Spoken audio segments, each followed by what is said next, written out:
Request lagu favoritmu di fitur live chat Audio Plus aplikasi RCTI Plus.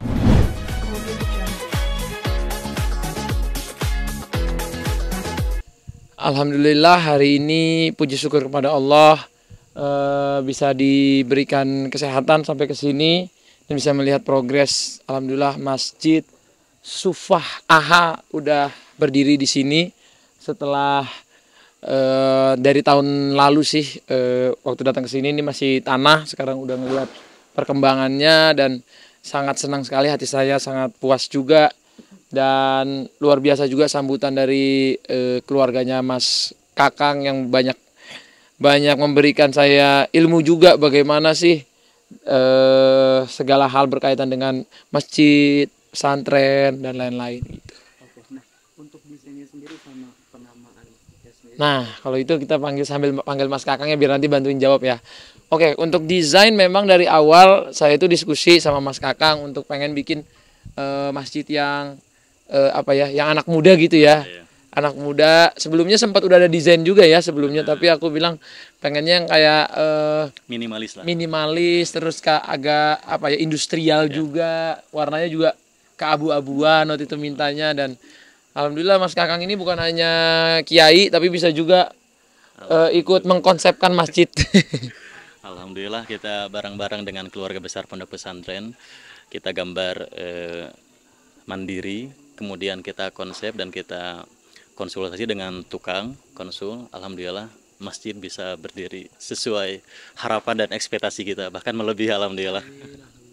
Mudah-mudahan masjid ini membawa keberkahan untuk Bang Haji Atta, kemudian untuk santri di sini juga menambah manfaat dan kenyamanan, insya Allah. Untuk namanya sendiri nih, penamaan masjidnya sendiri bisa Nama masjid ini diambil dari nama pesantren Madrasatul Quran Sufah oleh AHA, Bang Atta Haji Halilintar. Sebenarnya kita pengen ada di doanya, jadi ketika nanti ke sini ya siapa tahu kan AHA ini bukan hanya namaku, nama anak-anak juga. Jadi kan katanya kalau masjid ini tuh bisa jadi amal jariah ya, yang amalnya nggak pernah putus. Jadi semoga jadi terus doa buat aku, karena jadi setelah ngelihat masjid ini aku malah jadi ingin lanjut lagi, pengen coba bikin lagi. Tadi udah ngobrol ya sama Mas ya, gimana kalau bikin lagi masjid ke-6 tahun depan insya Allah. Mas Kakang aku minta cari dulu tempatnya, kalau ada pesantren lain yang memang pas dan kayaknya nggak ribet terus ngerasa dibantu gitu sih. Insya Allah semoga ini juga harapannya jadi banyak inspirasi juga anak-anak muda, teman-teman di luar sana.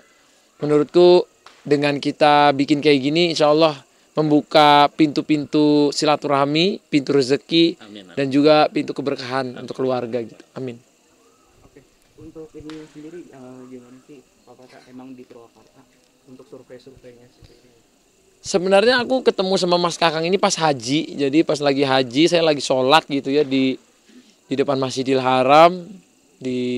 Pas saya lagi sholat terus Mas Kakang tuh nyamperin terus cerita soal pesantrennya. Terus aku malah tiba-tiba cerita aku pengen juga bikin masjid, tapi kalau nggak ada yang kayak ngasih tahu kayak gimananya, yang ada yang istilahnya ngepalainnya gitu ya.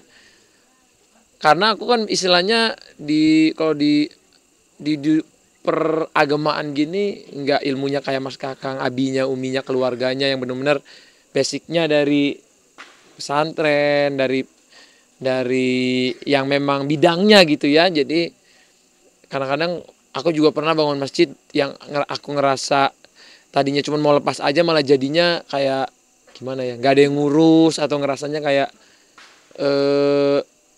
kadang-kadang banyak keganjalan. Nah di sini ya jadinya tuh gimana ya, jadi lebih puas lah ketika memang kita tahu dekat juga sama rumahnya Mas Kakang, ini bisa kontrol beliau, bisa jadi masjidnya juga selalu bersih gitu. Insya Allah sih yang diharapkan nanti kalau ke depannya bener, dan nanti kalau misalnya ada rezeki tambahan bisa diperluas apa gimana. Ini juga insya Allah pengen bikin asrama buat panti yatim, asrama yatim dan tahfidz Quran. Dan tahfidz Quran juga di sini insya Allah. Bismillah.